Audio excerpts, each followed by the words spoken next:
Fala, galera, beleza? Mais um vídeo aqui, né, do Papo Criativo, junto com o meu mestre Jorge Luiz Fernandes. Mas antes de começar propriamente o vídeo, galera, gostaria de pedir aí para vocês curtirem o nosso canal lá no YouTube, né, seguirem a Educação Criativa nas redes sociais e deixar o sininho aí, que toda semana tem um vídeo novo aí para vocês, um papo atual, né, e bem dinâmico, com o mestre Jorge Luiz Fernandes, tá? Então, vamos lá, mestre? Vamos lá. Bom dia a todos, sejam bem-vindos ao Papo Criativo da nossa Educação Criativa, que já está virando uma constante, né? Esses vídeos que a gente vem fazendo. E o nosso tema de hoje serão as causas e consequências do processo de desindustrialização no Brasil. Para a gente começar a falar nisso, nós temos que fazer um breve histórico da industrialização brasileira. O Brasil ele tem uma característica marcante na sua industrialização, que é tardia. O Brasil só vai se industrializar, presta atenção, ele só vai se industrializar nos anos 40 do século XX com Getúlio Vargas, porque o que houve antes foi uma indústria de substituição, o que os ingleses trouxeram para cá, as fábricas de tecido e tudo, mas não caracterizou uma industrialização brasileira através de tecnologia, know-how, produção nossa, né? Porque a gente era muito dependente disso. Então, a nossa industrialização é de 1945, com a inauguração da Companhia Siderúrgica Nacional, enquanto que a industrialização começa no mundo por volta de 1760. Então, é um pouquinho depois, né, nossa. Mas, como diz o ditado, né, gente, antes tarde do que nunca. O Estado vai ser o grande fomentador dessa indústria, porque a iniciativa privada no Brasil ela nunca quis e quer, até hoje, correr risco. Ela quer subsídio do Estado, ela adora o BNDES, mas ela não quer correr risco. Então, o Estado ele passou a ser o protagonista dessa industrialização. E como, de fato e de base, a indústria começa com a indústria de base. A indústria de base tem esse nome porque gera base para outra, né? Então, começou a siderurgia, né? Começou a mineração, tá? Dentro do Brasil, essa indústria.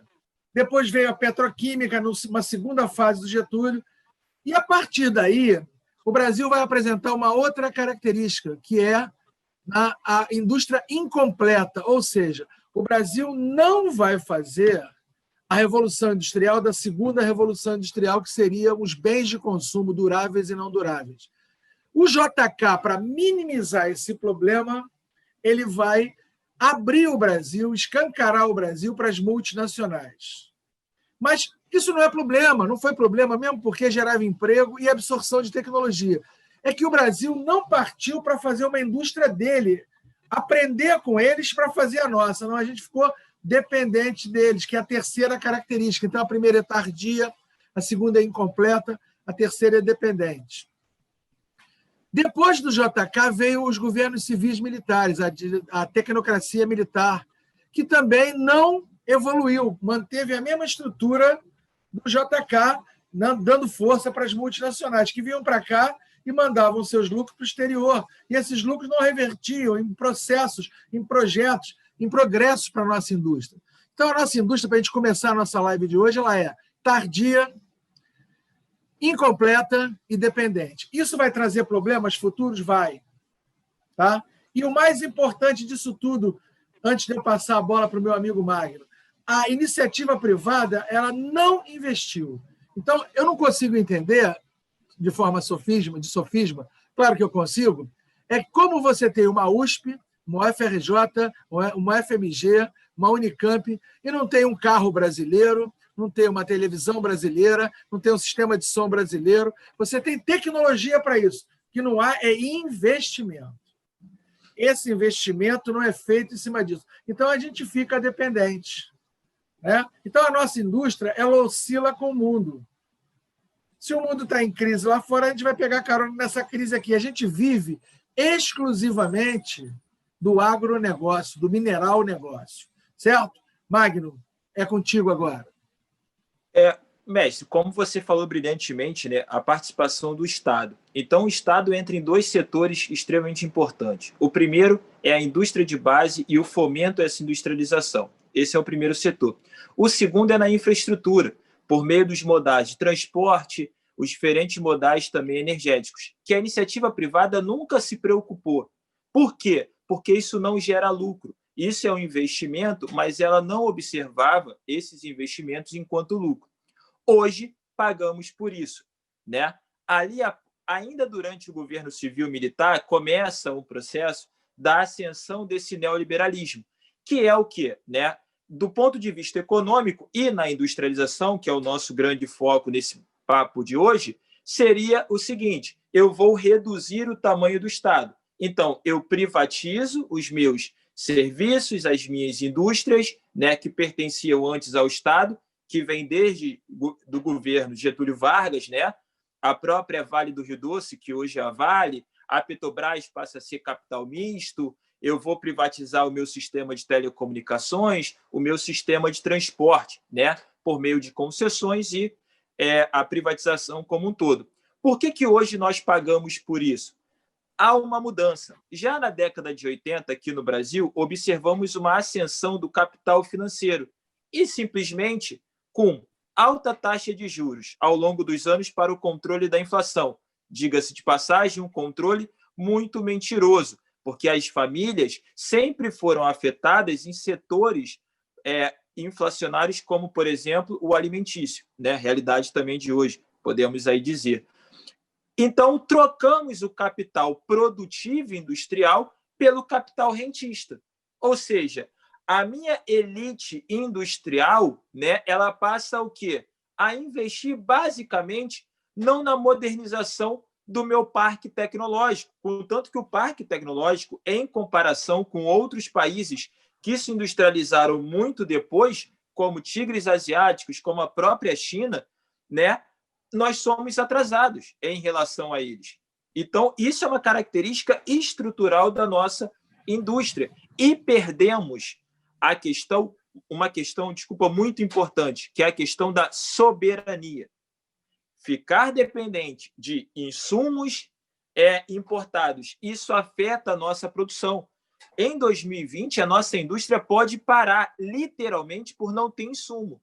A gente está discutindo, antes de começar esse papo, a gente estava discutindo propriamente a questão da vacina. Eu posso ter a vacina no Brasil, mas se eu não tiver o insumo para aplicar a vacina, como simplesmente agulha, seringa, porque nós importamos. O nosso parque industrial, hoje, ele é muito pequeno comparado ao potencial que o Brasil tem. Nós temos o mercado consumidor com 210 milhões de pessoas. Todos nós somos consumidores. E um detalhe, o dólar a R$5 afeta a nossa indústria. Com destaque para o seguinte: eu importo produtos de tecnologia, então vamos pagar caro em computador, em telefone, e também na questão dos insumos. A vacina pode chegar mais cara ao Brasil porque o meu dólar está com preço muito elevado. O dólar hoje, quando a gente grava esse vídeo, está batendo na casa de R$5,20. Então, isso é muito grave. A desindustrialização do Brasil é uma realidade.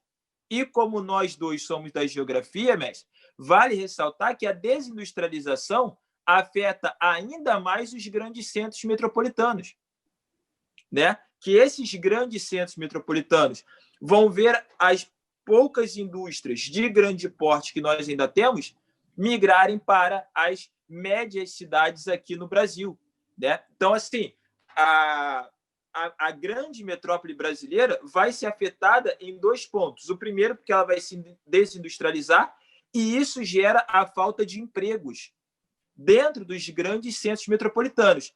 E do ponto de vista, né, do espaço, os antigos centros industriais metropolitanos passam a ser espaços vazios. Os bairros passam a sofrer graves problemas. E com um detalhe, dentro da política neoliberal, essa pessoa desempregada, ela passa a ser o quê? Um problema. Ela passa a ser um problema frente à política que eu sigo hoje. Você colocou muito bem, primeiro, a questão da regionalização.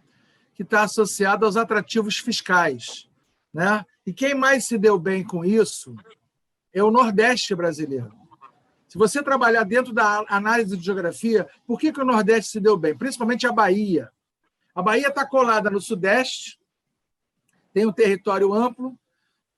O Nordeste ele se notabilizou por uma coisa que a gente está vendo, nós somos professores do vestibular também. A gente está vendo agora no Enem, as grandes vitórias do Enem são de 2 estados do Nordeste, Piauí e Ceará, que tem as aprovações de ponta. Então, o que o Nordeste fez? Ele deixou de ser aquele estado, aquela região, periférica. Ele investiu na qualificação da sua população.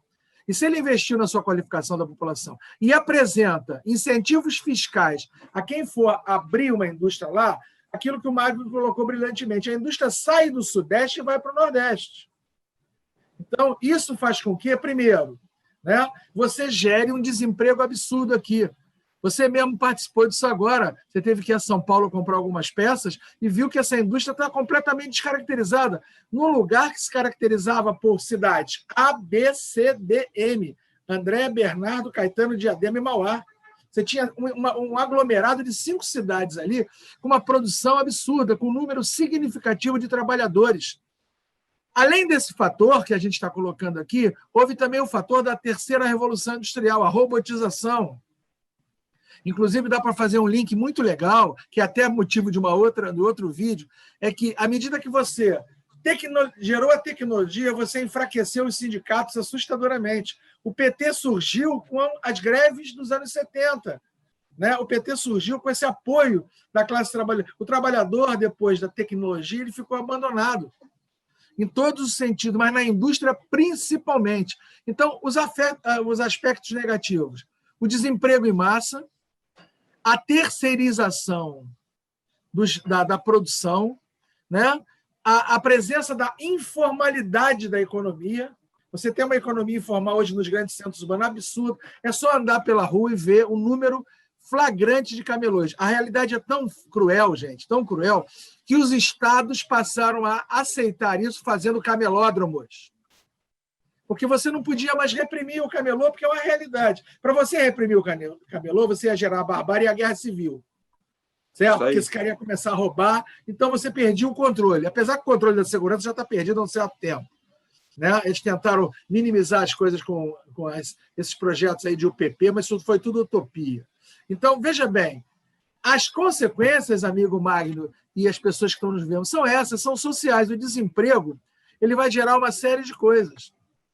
Né? E, principalmente dessa desindustrialização que a gente deve falar, é a total perda de poder econômico, aquisitivo, financeiro do Sudeste. O Sudeste perdeu aquela hegemonia do Sudeste. Todo mundo queria ir para o Sudeste. Então, não rola mais isso. O Centro-Oeste cresceu muito com a questão do agronegócio e o Nordeste cresceu muito com a indústria. Duas regiões que estão fadadas à desgraça pela ordem Sudeste e Sul. Essas duas regiões estão com problemas sérios em função desse processo que a gente está avaliando hoje, que é a desindustrialização. Vai, Magno. Vale ressaltar também, mestre, a grande questão que você tem, né? Ao longo da nossa história, como você falou lá no primeiro momento, sem a participação do Estado, não vai haver políticas estruturais no processo de industrialização. Então, o que nós vamos observar? O nosso mercado sendo invadido, né, por produtos importados, principalmente de origem asiática, tá? E o Brasil nesse jogo. A grande questão a ser também discutida é que, do ponto de vista da industrialização, o Brasil ainda, né, se configura como um país emergente. Isso é um fato. Nós temos potencial para o crescimento. O problema é alterar a ordem econômica. Eu preciso ter investimento em infraestrutura, em primeiro ponto. Eu preciso conectar o Brasil. O sistema de transporte e energia é um gargalo que nós temos. E o outro seria a mão de obra qualificada. Todos os países que se industrializaram de maneira tardia, assim como o Brasil, tiveram investimento na mão de obra qualificada para setores que são considerados estratégicos. O próprio Jorge falou. A robotização, a automação industrial, claro que gera o desemprego, mas eu preciso ter mão de obra para controlar essas máquinas. O problema é que o Brasil não tem essa qualificação. O Brasil investe em recursos humanos e não em P&D. P&D é o seguinte, são os processos de desenvolvimento que envolve a quarta, a terceira revolução industrial. Né? A gente precisa ter esse investimento. Oi, fala, mestre. Tem uma coisa aí que você falou de uma coisa importantíssima. Eu vou ter que só pedir para partilhar você. Claro. Quando você falou que não há essa reciclagem com o trabalhador, eu gosto de falar nas minhas aulas do exemplo do Japão. Isso aí. O Japão, o cara trabalhava na Toyota, na Honda, na Suzuki, fazendo automóvel. Só que eles concluíram que o robô é muito mais eficaz que o ser humano. Aí o que ia acontecer? Quando eu vou substituir o japonês operário da fábrica dessas montadoras, né, para essas fábricas, pelo robô, eu vou gerar o desemprego. Não. Eu peguei esse trabalhador, qualifiquei ele para fazer o robô. Ele deixou de fazer o carro para fazer o robô. Então, o que o Japão exporta hoje? O carro e o robô. O carro e o robô, essa tecnologia que até você me falou outro dia, muito interessante, a questão da China ter a parceria, do Japão ver a parceria com a China, que ele pode vender esse tipo dessa tecnologia para a China. Então, a gente não. O camarada, ele saiu e não foi... Por exemplo, eu vou dar um exemplo bem patente. A gente está aqui com duas gerações, um de 65 e outro de 30. Duas gerações, tá? Para eu estar aqui, eu tive que me reciclar para poder entender das plataformas. Se eu não tivesse esse acesso às plataformas, eu não estaria aqui dando aula junto com ele, dando essa palestra junto com ele. Então, o que acontece? O Brasil não qualificou a sua mão de obra. Ele abandonou a sua mão de obra, foi isso que ele falou aí brilhantemente. Ele abandonou essa mão de obra, ela ficou à deriva, certo? Ela não foi instrumentada para fazer outra coisa e agora ficou nesse vazio aí. Essa é a parte que eu queria fazer, mano, que eu acho que é importante. Claro, é muito importante. O caso do Japão ensina muito, né? Esse caso de investir, de tirar essa mão de obra da indústria, mas colocá-la nos centros de pesquisas, que é uma coisa que o Brasil até tem potencial. Nós temos a Unicamp, nós temos uma USP, nós temos uma FRJ com CT muito bom de infraestrutura. E aqui também vale ressaltar, galera, a falácia do liberalismo. Nenhum país vai se industrializar sem a participação do Estado e sem medidas protecionistas. Observamos isso no mundo todo nas últimas décadas. Os Estados Unidos, que vende o liberalismo, ao mesmo ponto, o que ele faz hoje? Protege as suas empresas. Vamos sobretaxar o aço brasileiro, vamos sobretaxar, né, os produtos chineses, os produtos asiáticos vão ser sobretaxados. O Brasil não. Não, eu vou ser liberal do ponto de vista econômico, como se isso fosse possível em um mundo globalizado, e eu não vou proteger as minhas indústrias. Beleza, vai pagar por isso. Vamos sofrer com a desindustrialização. Mas, Magno, isso passa muito pela geopolítica da dependência.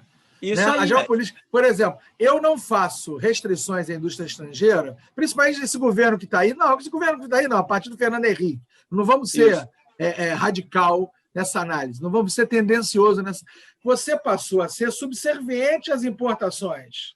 A hora que você não taxa, você dá vantagem a ele. Então, o que acontece? Estados Unidos, ele quer vender os seus produtos aqui. Se a gente não sobretaxa, automaticamente eles estão com esse mercado aberto para a gente. Eu queria até colocar uma coisa aqui, Magno, muito interessante, atual, que é essa questão do preço da carne. O que eu acho engraçado, esse neoliberalismo, desculpe o termo, escroto, ele fala o seguinte, é a lei do mercado. Mas espera aí, vamos entender, eu quero entender. O Brasil, eles dizem assim, o dólar está alto, o Brasil está exportando muito. Então, diminui a carne para o mercado interno. Mas espera aí, se ele está exportando muito com dólar alto, a taxa de lucro aumentou. Ou eu não entendo matemática, nem sistema financeiro. A taxa de lucro aumentou. Se a taxa de lucro aumentou, ele pode vender a carne para o mercado interno pelo preço que estava. Não, mas ele quer ganhar muito dentro do mercado interno também. E o que isso gera? Isso é uma burrice para mim, né? Dentro do sistema capitalista, absurdo. Por quê? Isso gera que o quilo da carne é R$90, só vai comprar o rico. Então, você diminui a tua abrangência de mercado. Então, isso se aplica no que você falou brilhantemente de não sobretaxar esses produtos estrangeiros. Isso gera uma dependência muito grande do Brasil a eles. né? E aí passa a ser o seguinte, né? Você entra num ciclo vicioso. A desindustrialização, galera, ela é um problema estrutural da nossa economia. E aí é uma conversa que nós estamos tendo aqui, mas tem que ser uma conversa estrutural do governo brasileiro. E não é somente, tá? Deixando isso aqui bem claro, isso tem que ser uma política de Estado. Independentemente do governo A ou B estar no poder, a industrialização garante a nossa soberania em setores estratégicos. Porque daqui a pouco nós vamos sofrer muito com falta de insumos básicos. Vamos Vídeo a paralisar vacina a que nossa você produção falou. industrial. Vídeo as vacinas. Vacinas, né? Os EPIs, que são os equipamentos de proteção individual, paramédicos, por exemplo, que estão ali na linha de frente.